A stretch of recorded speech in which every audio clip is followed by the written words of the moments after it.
പ്രിയപ്പെട്ട കുട്ടികളെ, ജൂലൈ 21 ലോകം ചാന്ദ്രദിനമായി ആചരിക്കുകയാണല്ലോ. മനുഷ്യൻ ചന്ദ്രനിൽ ആദ്യമായി കാലുകുത്തിയ ദിവസമാണ് ജൂലൈ 21. ബഹിരാകാശത്തേക്ക് മനുഷ്യർ വിനോദയാത്ര പോകുന്ന കാലഘട്ടത്തിലാണ് നാം ജീവിക്കുന്നത്. നമ്മുടെ സ്കൂളിലെ കുഞ്ഞു ശാസ്ത്രജ്ഞന്മാരും ചാന്ദ്രദിനം ആഘോഷിക്കുന്നുണ്ട്. അധ്യാപകർ അതുമായി ബന്ധപ്പെട്ട പ്രവർത്തനങ്ങൾ നിങ്ങൾക്ക് തന്നിട്ടുണ്ടല്ലോ. എല്ലാ കുട്ടികളും അത് ചെയ്യുക.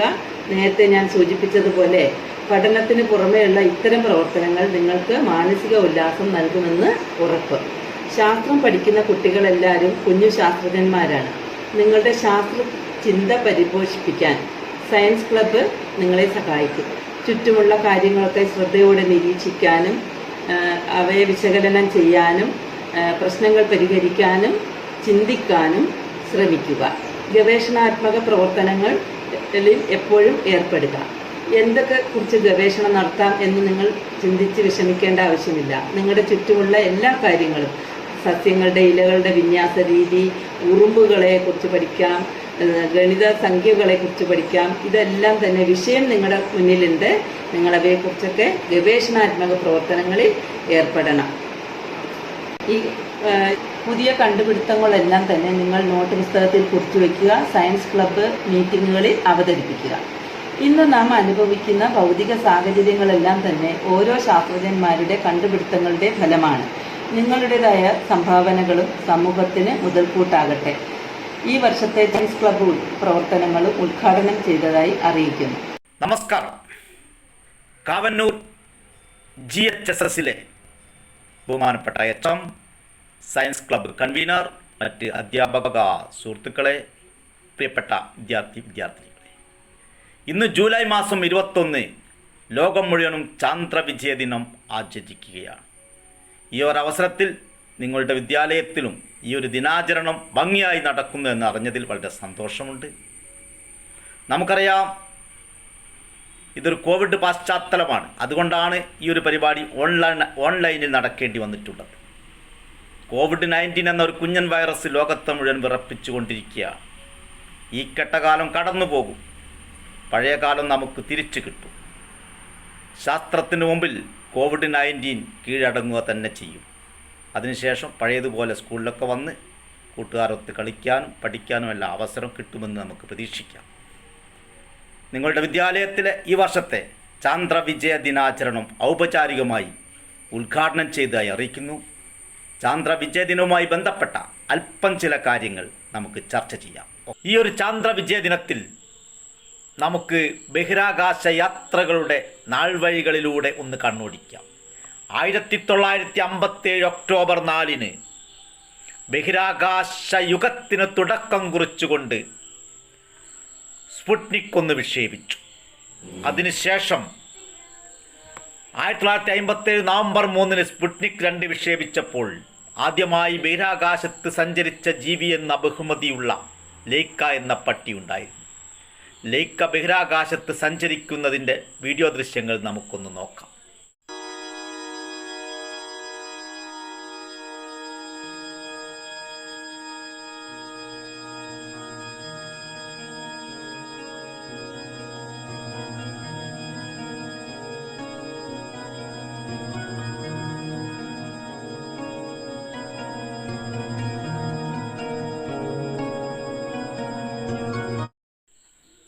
ബഹിരാകാശ യാത്ര കഴിഞ്ഞ് ലൈക്ക തിരിച്ചെത്തിയില്ല.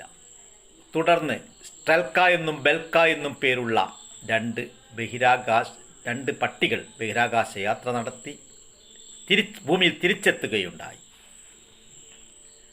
അതിനെ തുടർന്നാണ് 1961 ജനുവരി മാസത്തിൽ അമേരിക്ക ഒരു ചിമ്പൻസിയുടെ പേര് ഹാം എന്ന ചിമ്പാൻസിയെ ബഹിരാകാശത്തേക്ക് അയക്കുന്നു. ഹാം ചിമ്പാൻസി ബഹിരാകാശ യാത്ര ചെയ്യുന്നതിൻ്റെ ദൃശ്യങ്ങളാണ് നമ്മൾ കാണുന്നത്. വീഡിയോ ദൃശ്യം കൂട്ടുകാർക്ക് കാണാം, നോക്കിക്കോളൂ. ഹാം എന്ന ചിമ്പാൻസിയുടെ യാത്രയുടെ ദൃശ്യങ്ങളാണ് കണ്ടുകൊണ്ടിരിക്കുന്നത്.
ഹാം എന്ന ചിമ്പൻസി വളരെ സുരക്ഷിതമായി യാത്ര കഴിഞ്ഞ് ഭൂമിയിൽ തിരിച്ചെത്തിയിരിക്കുകയാണ്.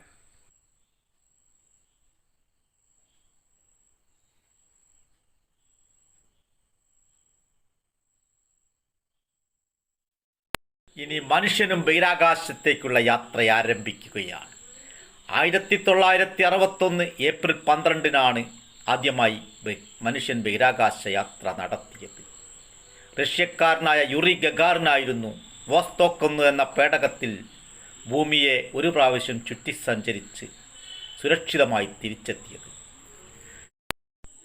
ആദ്യമായി ബഹിരാകാശത്ത് സഞ്ചരിച്ച അമേരിക്കക്കാരൻ അലൻ ബി ഷെപ്പേർഡായിരുന്നു. അതിനെ തുടർന്ന് വനിതകളും ബഹിരാകാശ യാത്രയ്ക്ക് തയ്യാറെടുക്കുകയായി. 1963 ജൂൺ 16 വലന്റിന ടെരഷ്കോവയാണ് ആദ്യമായി ബഹിരാകാശത്ത് സഞ്ചരിച്ച വനിത. അവർ 3 ദിവസം ബഹിരാകാശത്ത് സഞ്ചരിക്കുകയുണ്ടായി. അതിനെ തുടർന്നാണ് അമേരിക്ക മനുഷ്യനെ ചന്ദ്രനിലിറക്കാനുള്ള തയ്യാറെടുപ്പുകൾ നടത്തുകയാണ്. അതിനുവേണ്ടി അവർ തയ്യാറാക്കിയ പദ്ധതിയുടെ പേരാണ് അപ്പോളോ പദ്ധതി. അപ്പോളോ പദ്ധതിക്ക് 3 ഭാഗങ്ങളുണ്ട്. ഒന്ന് മാതൃപേടകം, മറ്റൊന്ന് ചാന്ദ്രപേടകം, മറ്റൊന്ന് സർവീസ് പേടകം.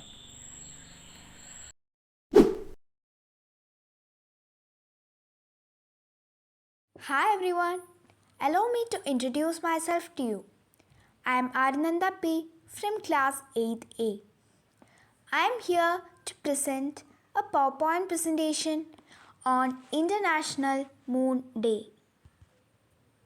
As we all know, and we are studying it since from our lower classes, that the one and only natural satellite of our Earth is Moon. I fathoms, in our childhood, we are always anxious to see the moon. From Earth to Moon, it's about to travel 3,84,400 kilometers. It's the day of Moon, International Moon Day, which is on July 21 every year, commemorating astronaut Neil Armstrong's landing on the moon in 1969. In this day, I like to share some quotes about it, which will help you.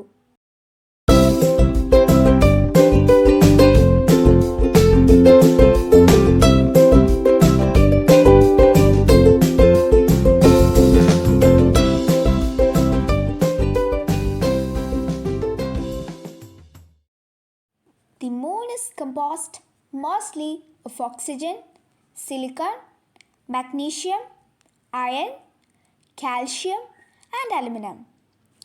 Man who went to moon were Neil Armstrong, Edwin Buzz Aldrin, Charles Pettit Conrad, Alan I.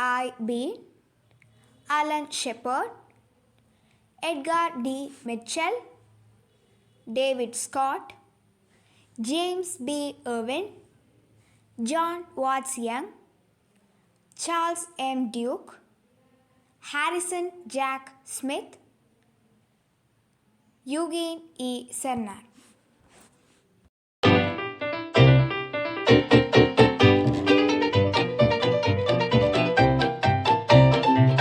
ബഹിരാകാശ സഞ്ചാരം നടത്തിയ ആദ്യത്തെ Indian വംശജയാണ് Kalpana Chawla.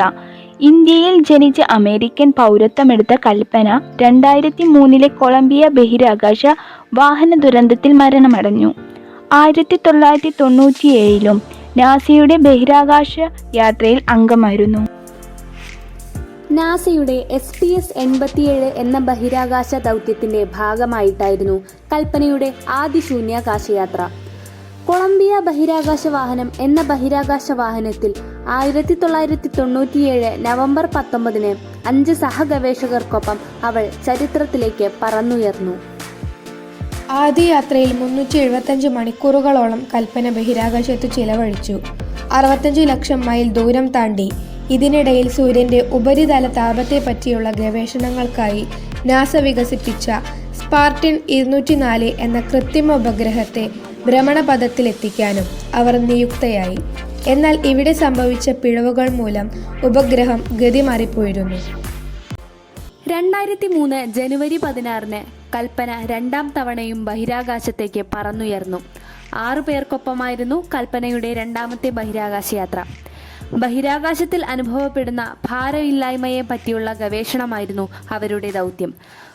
ബഹിരാകാശ സഞ്ചാരികളുടെ സുരക്ഷയ്ക്ക് വേണ്ടിയായിരുന്നു NASA ഈ പഠനം നടത്തിയത്. എന്നാൽ വിധി വൈപരീത്യമെന്ന് പറയട്ടെ, സുപ്രധാനമായ ഈ ഗവേഷണത്തിൽ പങ്കാളികളായ ആകാശചാരികൾക്ക് പിന്നീട് ഒരിക്കലും ബഹിരാകാശ യാത്ര നടത്താനായില്ല. 17 ദിവസത്തെ ഗവേഷണങ്ങൾക്കു ശേഷം 2003 ഫെബ്രുവരി 1 ഫ്ലോറിഡയിലെ കെന്നഡി സ്പേസ് സെന്ററിൽ തിരിച്ചിറങ്ങാൻ മിനിറ്റുകൾ ബാക്കിയുള്ളപ്പോൾ കൊളംബിയ ചിന്നിച്ചിതറി. കൽപ്പനയടക്കം 7 ബഹിരാകാശ സഞ്ചാരികളും ദുരന്തത്തിൽ മരണമടഞ്ഞു. ഭൗമമണ്ഡലത്തിലേക്ക് പ്രവേശിച്ചയുടൻ കൊളംബിയ പൊട്ടിത്തെറിക്കുകയായിരുന്നു. വിക്ഷേപണ സമയത്തു തന്നെ സംഭവിച്ച ചില സാങ്കേതിക തകരാറുകളായിരുന്നു ദുരന്തത്തിന് കാരണമെന്ന് പിന്നീട് കണ്ടെത്തി. അസാധാരണയായ ബഹിരാകാശ സഞ്ചാരി എന്ന് വിശേഷിപ്പിച്ച് കൽപ്പനയോട് ആദരവ് പ്രകടിപ്പിക്കുകയാണ് അമേരിക്ക ചെയ്തത്. ദീപക് പാണ്ഡെയുടെയും ബോണി പാണ്ഡെയുടെയും മകളായി സുനിത 1965 സെപ്റ്റംബർ 19 ഓഹിയോവിലെ യൂക്ലിഡിലാണ് ജനിച്ചത്. ബഹിരാകാശ യാത്രയ്ക്ക് നാസ തെരഞ്ഞെടുക്കുന്ന രണ്ടാമത്തെ ഇന്ത്യൻ വംശജയാണ് സുനിത വില്യംസ്. 2006 ഡിസംബർ 9 ഡിസ്കവറി ബഹിരാകാശ പേടകത്തിൽ സുനിത വില്യംസിന്റെ ആദ്യത്തെ ബഹിരാകാശ യാത്രയ്ക്ക് തുടക്കമിട്ടു. STS-116 എന്ന് പേരു നൽകിയിരുന്ന ഈ സംഘം 14ാമത് പര്യവേക്ഷണ സംഘത്തിൽ ചേർന്നു. 2007 ഏപ്രിൽ 16 അന്താരാഷ്ട്ര ബഹിരാകാശ നിലയത്തിലെ ട്രെഡ്മില്ലിൽ ഓടിക്കൊണ്ട് അവർ 2007 ബോസ്റ്റൺ മാരത്തോണിൽ പങ്കെടുത്തു. 4 മണിക്കൂറും 24 മിനിറ്റുമാണ് അവർ അവിടെ ഓടിത്തീർത്തത്. അങ്ങനെ ആദ്യമായി ബഹിരാകാശത്തുകൂടെ ഭൂമിയെ വലം വെച്ചുകൊണ്ട് മാരത്തോൺ മത്സരത്തിൽ പങ്കെടുത്ത ആദ്യത്തെ വ്യക്തിയായി സുനിത. ഇന്ത്യയുടെ ബഹിരാകാശ നേട്ടങ്ങൾ എന്ന വിഷയത്തെക്കുറിച്ചാണ് ഞാൻ സംസാരിക്കേണ്ടത്. ഭാരത പുരോഗതിക്ക് ശാസ്ത്ര സാങ്കേതിക വിദ്യകളുടെ വികസനം അത്യന്താപേക്ഷിതമാണെന്ന കാഴ്ചപ്പാടുള്ള ഇന്ത്യയുടെ പ്രഥമ പ്രധാനമന്ത്രി ജവഹർലാൽ നെഹ്റുവിന്റെ ആശീർവാദത്തോടുകൂടി ഡോക്ടർ വിക്രം സാരാഭായിയാണ് ഇന്ത്യൻ ബഹിരാകാശ ഗവേഷണത്തിന് അടിത്തറ പാകിയത്. അദ്ദേഹത്തിന്റെ പ്രവർത്തന ഫലമായി 1969 ഓഗസ്റ്റ് 15 ഇന്ത്യൻ ബഹിരാകാശ ഗവേഷണ സ്ഥാപനമായ ISRO നിലവിൽ വന്നു. രാജ്യപുരോഗതിക്ക് കൃത്രിമോപഗ്രഹങ്ങളുടെ ആവശ്യകത മനസ്സിലാക്കിയ അദ്ദേഹത്തിന്റെ കഠിന പ്രയത്നഫലമായി 1975 ഏപ്രിൽ 1 ഇന്ത്യയുടെ ആദ്യ കൃത്രിമോപഗ്രഹം ബഹിരാകാശത്തിലൂടെ കുതിച്ചുയർന്നു. ഇന്ത്യയുടെ ബഹിരാകാശ ഗവേഷണ സ്ഥാപനമായ ISRO നടത്തിയ 50 ഉപഗ്രഹ ദൗത്യങ്ങളിൽ 40 എണ്ണവും ഇന്ത്യയുടേത് സ്വന്തം. ആതുര സേവനം, കാലാവസ്ഥാ പ്രവചനം തുടങ്ങിയവ. ഇന്ത്യയുടെ ദേശീയ ബഹിരാകാശ ഗവേഷണ കേന്ദ്രമാണ് ISRO എന്ന Indian space research organisation. 1969 August 15 നിലവിൽ വന്നു. മംഗൾയാൻ എന്ന വിക്ഷേപണത്തിലെ 104 ഉപഗ്രഹങ്ങളും മറ്റും ചരിത്ര നേട്ടം സമ്മാനിച്ചവയാണ്. ബഹിരാകാശ പ്രസ്ഥാനത്തിന് ഇന്ത്യയിൽ അടിത്തറ പാകിയത് വിക്രം സാരാഭായ് എന്ന അതുല്യ പ്രതിഭയാണ്. വിദ്യാഭ്യാസ ആവശ്യങ്ങൾക്കായുള്ള ഇന്ത്യയുടെ തദ്ദേശ നിർമ്മിത ഉപഗ്രഹമാണ് ജിസാറ്റ് 3 അഥവാ എജുസാറ്റ്. വിദ്യാഭ്യാസ മേഖലയ്ക്ക് മാത്രമായുള്ള ഭാരതത്തിന്റെ ആദ്യത്തെ ഉപഗ്രഹം. ആപ്പിൾ എന്ന പരീക്ഷണ വാർത്താവിനിമയ ഉപഗ്രഹം 1981 ജൂൺ 19 വിക്ഷേപിച്ചു. ഇന്ത്യൻ ISRO അയച്ച ഉപഗ്രഹ ശ്രേണിയാണ് രോഹിണി. സ്ത്രീ സമത്വത്തിന്റെയും സ്ത്രീ ശാക്തീകരണത്തിന്റെയും ഈ കാലത്തും വനിതകൾ അപൂർവമായി മാത്രം കടന്നു ചെല്ലുന്ന ഒരു മേഖലയാണ്. ഇതുവരെ 6 വിക്ഷേപണ വാഹന ദൗത്യങ്ങളും 7 ഉപഗ്രഹ ദൗത്യങ്ങളുമായി 13 ദൗത്യങ്ങൾ പൂർത്തീകരിച്ച വർഷമാണ് 2019. 7 രാജ്യങ്ങളിൽ നിന്നുമായി 50 വിദേശ ഉപഗ്രഹങ്ങൾ ഈ വർഷം വാണിജ്യാടിസ്ഥാനത്തിൽ വിക്ഷേപിച്ചിട്ടുമുണ്ട്. ചാന്ദ്ര പര്യവേഷണ പദ്ധതിയായ ചാന്ദ്രയാനും മനുഷ്യരെ ബഹിരാകാശത്തേക്ക് അയക്കുന്ന ഗഗൻയാൻ പദ്ധതിയും വളരെ വിജയകരമായി പുരോഗമിക്കുന്നു. ഈ ഒരു ചുരുങ്ങിയ വേളയിൽ ഞാൻ ചന്ദ്രദിനത്തോടനുബന്ധിച്ച് ഇത്രയും പറഞ്ഞുകൊണ്ട് ഇവിടെ ഞാൻ ഉപസംഹരിക്കുന്നു. നന്ദി, നമസ്കാരം.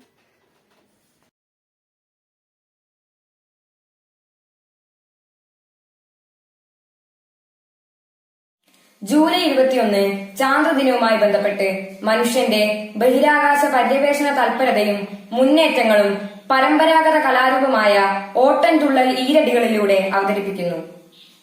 മാനത്തമ്പിളി. മാനത്തമ്പിളി വരുമതിശീഘ്രം അന്നം നുകരുക മൽപ്രിയസുതനെ. മാനത്തമ്പിളി വരുമതിശീഘ്രം അന്നം നുകരുക മൽപ്രിയസുതനെ. കുഞ്ഞിൻ കൗതുകമേറെ വളർന്നു ശാസ്ത്രത്വര തന്നാമ്പു മുളച്ചു. കുഞ്ഞിൻ കൗതുകമേറെ വളർന്നു ശാസ്ത്രത്വര തന്നാമ്പു മുളച്ചു. വൃദ്ധിക്ഷയവും പൗർണമിവാവും സൂപ്പർ മൂണും ബ്ലൂ മൂണും പിന്നതിശയമെന്നിഹ ഗ്രഹണാദികളും കൊച്ചു മനസ്സിനുത്തേജനമായി. വൃദ്ധിക്ഷയവും പൗർണമിവാവും സൂപ്പർ മൂണും ബ്ലൂ മൂണും പിന്നതിശയമെന്നിഹ ഗ്രഹണാദികളും കൊച്ചു മനസ്സിനുത്തേജനമായി. 69 അപ്പോളോ ചെന്നതിശയകരമായ അമ്പിളി പൂണ്ടു. 69 അപ്പോളോ ചെന്നതിശയകരമായി അമ്പിളി പൂണ്ടു. മനുജന് ചെറിയൊരു കാൽവെപ്പെന്നാൽ മാനവരാശിക്ക് അപൂർവ നേട്ടം. മനുജന് ചെറിയൊരു കാൽവെപ്പെന്നാൽ മാനവരാശിക്ക് അപൂർവ നേട്ടം. നീലാം സ്ട്രോങ്ങിൻ മൊഴികൾ വീണ്ടും ശാസ്ത്രത്തിൻ ഗതി മാറ്റിമറിച്ചു. നീലാം സ്ട്രോങ്ങിൻ മൊഴികൾ വീണ്ടും ശാസ്ത്രത്തിൻ ഗതി മാറ്റിമറിച്ചു. ചാന്ദ്രരഹസ്യം കണ്ടെത്തുന്നതിൽ വിജയം കൊയ്തു ചാന്ദ്രയാനൊന്നും. ചാന്ദ്രരഹസ്യം കണ്ടെത്തുന്നതിൽ വിജയം കൊയ്തു ചന്ദ്രയാനൊന്നും. ജലസാന്നിധ്യം നിറസാന്നിധ്യം ചാന്ദ്രപ്രതലം പേടക നേട്ടം. ജലസാന്നിധ്യം നിറസാന്നിധ്യം ചാന്ദ്രപ്രതലം പേടക നേട്ടം.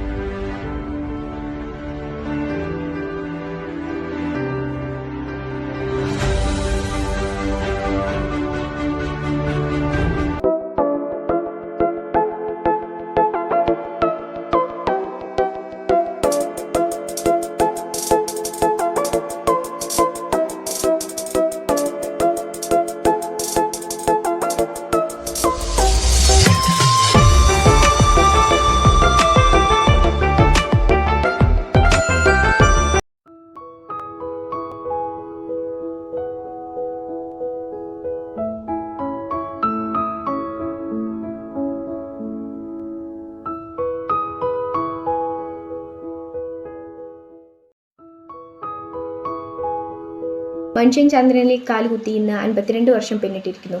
ചന്ദ്രൻ എക്കാലവും മനുഷ്യരുടെ കൗതുകത്തെയും ഭാവനകളെയും പ്രലോഭിപ്പിച്ചിട്ടുള്ള ഒരു ആകാശഗോളമാണ്. ചന്ദ്രോപരിതലത്തിൻ്റെ രഹസ്യങ്ങൾ തേടിയുള്ള മനുഷ്യയാത്രയ്ക്ക് അരനൂറ്റാണ്ടിലേറെ പഴക്കമുണ്ട്. ഈ ദൗത്യത്തിൽ വിജയക്കൊടി പാറിച്ചവരേക്കാൾ കൂടുതൽ പരാജയം രുചിച്ചവരാണ്. 1969 ജൂലൈ 21 അപ്പോളോ 11 എന്ന ബഹിരാകാശ പേടകത്തിൽ ഈഗിൾ എന്ന വാഹനത്തിൽ നീൽ ആംസ്ട്രോങ് ചന്ദ്രോപരിതലത്തിൽ കാലുകുത്തി. ദൈവം മനുഷ്യർക്ക് സകല കഴിവുകളും നൽകിയിട്ടുണ്ട്, പക്ഷെ പറക്കാനുള്ള കഴിവ് നൽകിയില്ല. പക്ഷെ നാം മനുഷ്യർക്ക് ആവശ്യത്തിലധികം ലഭിച്ച ഒന്നുണ്ടായിരുന്നു, ബുദ്ധി.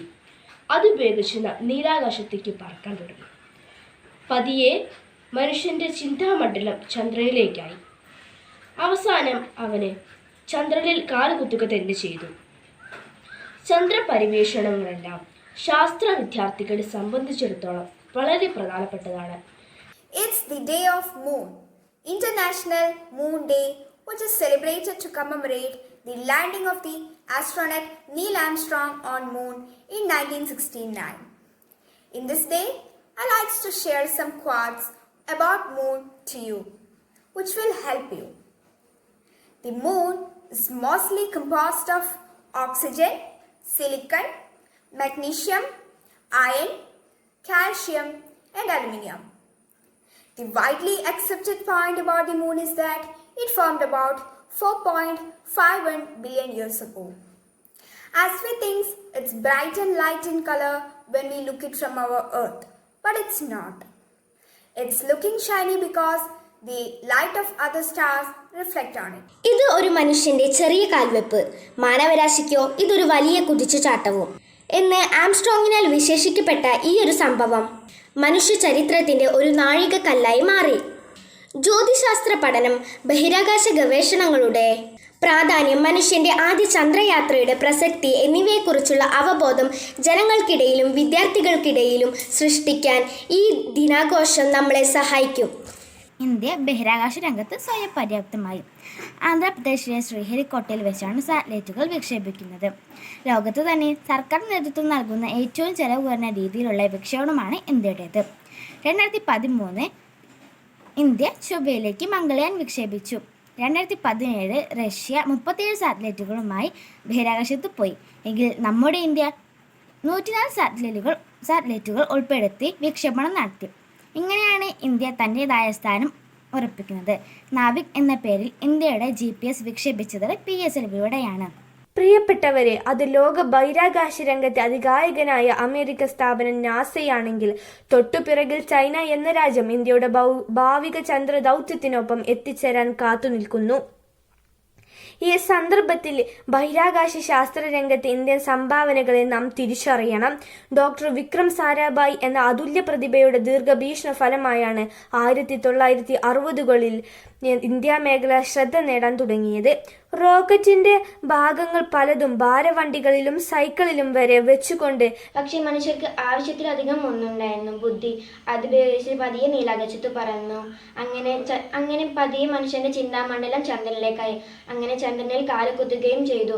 ഓരോ പര്യവേഷണങ്ങളെ സംബന്ധിച്ചിടത്തോളം ശാസ്ത്ര വിദ്യാർത്ഥികളെ സംബന്ധിച്ചിടത്തോളം വളരെ പ്രധാനപ്പെട്ടതാണ്. ചന്ദ്രയാൻ എന്ന പേരിൽ നമ്മുടെ ഇന്ത്യയും ചന്ദ്രനിലേക്ക് പേടകം അയച്ചിട്ടുണ്ട്. 1969 നാസയുടെ നേതൃത്വത്തിൽ ഐതിഹാസിക യാത്ര ഐതിഹ്യങ്ങളിലും വിശ്വാസങ്ങളിലും ഒതുവുമായ ചന്ദ്രനെ മാനവർക്ക് പരിചയപ്പെടുത്തി. ഈ വർഷം ജൂലൈ 21 52ാം വർഷം. ഈ കാലഘട്ടത്തിൽ 40 സ്പേസ് ഷട്ടിൽ സഹായത്തോടു കൂടിയാണ് ഇതിനുള്ള ഓരോ കമ്പോണൻസും മുകളിൽ എത്തിച്ചേർന്നത്. മനുഷ്യർ ബഹിരാകാശത്തുള്ള വീടുകളിൽ ആദ്യം തുടക്കം വെച്ചത് റഷ്യയാണ്. ഓരോ 90 നിമിഷവും ഭൂമിയെ സർക്കുലേറ്റ് ചെയ്യുന്ന സ്പ്ലൈറ്റിലാഷൻ ഭൂമിയിൽ നടക്കുന്നു. നടക്കീയമായിട്ടുള്ള പല സ്വഭാവങ്ങളും ചിത്രീകരിക്കുകയാണ്. 1962 ബഹിരാകാശ ഗവേഷണങ്ങൾക്കായി ദേശീയ സമിതി രൂപവൽക്കരിച്ച തുമ്പ റോക്കറ്റ് വിക്ഷേപ കേന്ദ്രത്തിന്റെ പ്രവർത്തനം ആരംഭിച്ചു. 1963 ആദ്യ സൗണ്ടിംഗ് റോക്കറ്റ് തുമ്പയിൽ നിന്ന് വിക്ഷേപിച്ചു. നവംബർ 21 ഇത്. 1969 ഓഗസ്റ്റ് 15 ഇന്ത്യൻ ബഹിരാകാശ ഗവേഷണ കേന്ദ്രം ISRO രൂപവൽക്കരിച്ചു. 1975 ഇന്ത്യയുടെ ആദ്യത്തെ കൃത്രിമോപഗ്രഹമായ ആര്യഭട്ട ഭ്രമണപഥത്തിൽ എത്തിച്ചു. 1979 ജൂൺ 7 ഭൗമനിരീക്ഷണത്തിലുള്ള ചന്ദ്രനെ കീഴടക്കാനുള്ള മഹാദൗത്യമായിരുന്നു അപ്പോളോ 11. മനുഷ്യന്റെ ആദ്യ ചന്ദ്രയാത്രയോടുള്ള പ്രസക്തിയും ശാസ്ത്ര സാങ്കേതികളോടുള്ള ആഭിമുഖ്യവും വളർത്തുക എന്നുള്ളതാണ് ജൂലൈ 21 ചാന്ദ്രദിനമായി ആചരിക്കുന്നതുകൊണ്ട് ലക്ഷ്യമിടുന്നത്. നമുക്കും ശാസ്ത്രത്തിന്റെ ചിറകിലേറി അമ്പിളിയമ്മാവനെ കൈയെത്തിപ്പിടിക്കാം. എല്ലാ കൂട്ടുകാർക്കും അതിന് സാധിക്കട്ടെ. 1969 ആഗസ്റ്റ് 15 ഇന്ത്യൻ ബഹിരാകാശ ഗവേഷണ കേന്ദ്രം ISRO രൂപവൽക്കരിച്ചു. 1975 ഇന്ത്യയുടെ ആദ്യത്തെ കൃത്രിമ ഉപഗ്രഹമായ ആര്യഭട്ട ഭ്രമണപഥത്തിലെത്തിച്ചു. 1979 ജൂൺ 7 ഭൗമ നിരീക്ഷണത്തിലുള്ള ആദ്യ പരീക്ഷണോപഗ്രഹമായ ഭാസ്കർ 1 ഭ്രമണപഥത്തിലെത്തിച്ചു. 1980 July 18 SLV 3. നവംബർ 8 ചന്ദ്രന്റെ ഭ്രമണപഥത്തിലെത്തി. നവംബർ 14 ചന്ദ്രയാനിൽ നിന്നുമുള്ള മൂൺ ഇമ്പാക്ട് പ്രോബ് എന്ന ഉപകരണം ചന്ദ്രനിലെ ജലതന്മാത്രകളുടെ അളവ് സ്ഥിരീകരിച്ചു വേർപ്പെടുത്തി ചന്ദ്രോപരിതലത്തിലെത്തി. ഇതോടെ ചന്ദ്രോപരിതലത്തിലെത്തിയ 4ാമത്തെ രാജ്യമായി മാറി നമ്മുടെ ഇന്ത്യ. The next Chandrayaan 2 2019. സൂര്യപ്രകാശം പതിക്കാത്ത ഒരു അജ്ഞാത പ്രദേശത്തെ അറിയുന്നതിനായി നടത്തിയ അഭിമാന ദൗത്യമായിരുന്നു ചന്ദ്രയാൻ 2. 2019 ജൂലൈ 15 ശ്രീഹരിക്കോട്ടയിലെ സതീഷ് ധവാൻ സ്പേസ് സെന്ററിൽ നിന്നുമാണ് ചന്ദ്രനെ ലക്ഷ്യമാക്കി ഇത് ഉയർന്നു പൊങ്ങിയത്. 2019 സെപ്റ്റംബർ 7 പുലർച്ചെയിൽ നടന്ന സോഫ്റ്റ് ലാൻഡിന്റെ അവസാന ഘട്ടത്തിൽ ചന്ദ്രോപരിതലത്തിൽ 2.1 കിലോമീറ്റർ ഉയരത്തിൽ വെച്ച് വിക്രം ലാൻഡുമായുള്ള ഓർബിറ്റ് നഷ്ടപ്പെടുകയായിരുന്നു. ആശയവിനിമയം നഷ്ടപ്പെട്ടതൊഴിച്ചാൽ വിജയകരം 90% മുതൽ 95% വരെ ദൗത്യം വിജയകരമായിരുന്നു.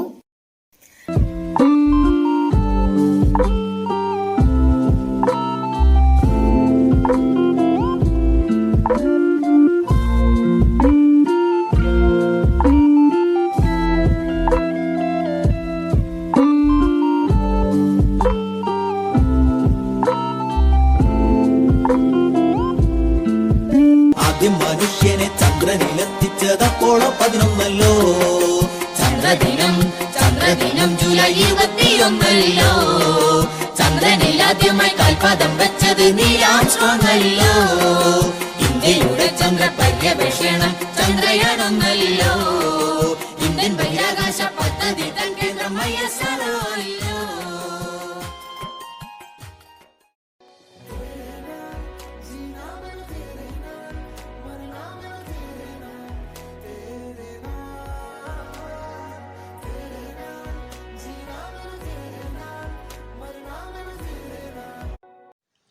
ഇന്ന് ജൂലൈ 21 ചാന്ദ്രദിനം. മനുഷ്യൻ ആദ്യമായി ചന്ദ്രനിൽ കാലുകുത്തിയതിന്റെ ഓർമ്മയാണ് ഈ ദിനം.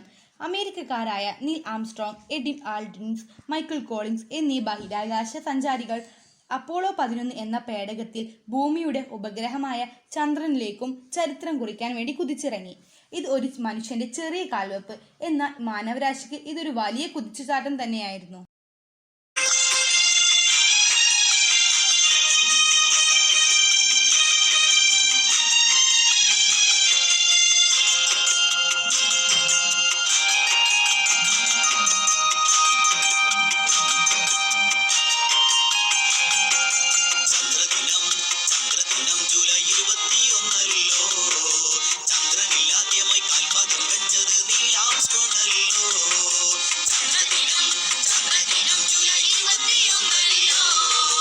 ജൂലൈ 21 ചാന്ദ്രദിനം. ചാന്ദ്രദിനത്തോടനുബന്ധിച്ച് ഇനി നമുക്കൊരു റോക്കറ്റ് നിർമ്മിച്ചാലോ?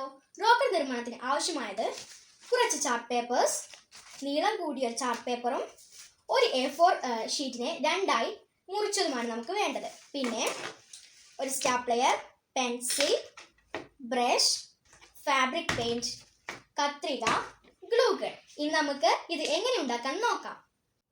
ഇനി നമുക്ക് ഈ നീളം കൂടിയ ചാർട്ട് പേപ്പറിനെ റോൾ ചെയ്യാം. അതിനുശേഷം സ്റ്റാപ്ലെയർ കൊണ്ട് നമുക്കിതിനെ പിൻ ചെയ്യാം.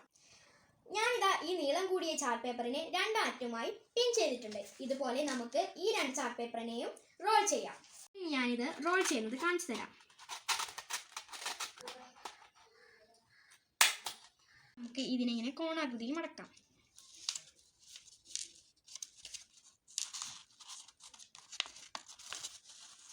ഇതാ ഇതുപോലെ നിങ്ങൾ 3 എണ്ണം ഉണ്ടാക്കണം. ഇങ്ങനെ 3 എണ്ണമാണ് ഞാനിവിടെ നിർമ്മിച്ചിരിക്കുന്നത്. പശ വെച്ച് ഒട്ടിച്ചു. ഇങ്ങനെയുള്ള ഈ 3 കാർഡ്ബോർഡ് കഷ്ണങ്ങൾ നിങ്ങൾ മുറിച്ചെടുക്കുക.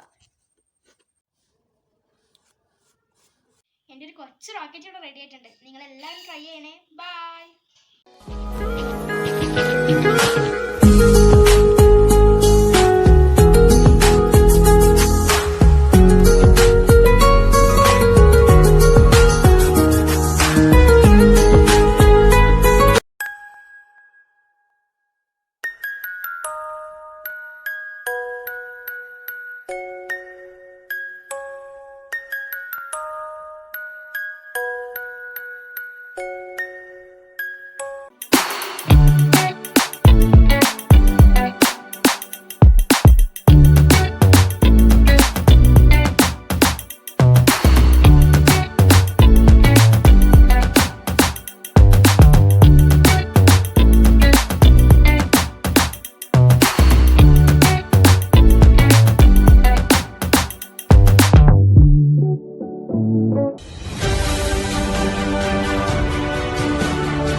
യാത്ര